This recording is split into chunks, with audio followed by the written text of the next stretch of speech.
南投出名的饼店围绕山区被热山区，有人客讲买到生菇的中秋饼，业者是紧主动停产，开放当客退钱。卫生局嘛讲会去稽查，不过无比严准过，嘛有民众也看讲有看到业者用山救车咧载人，甚至是驶上路。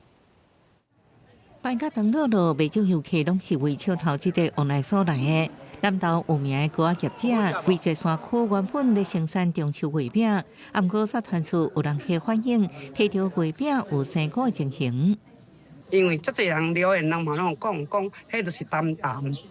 就包装，才会造成生菇发霉。我感安尼好啊，伊就老人反映，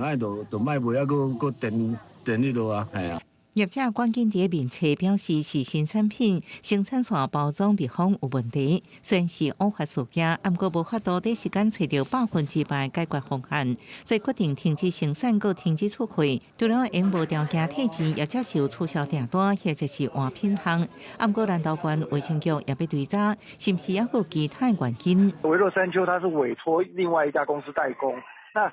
产品的制成没有问题，可是你并没有完全封口啊，没有封实，那它就造成它的这个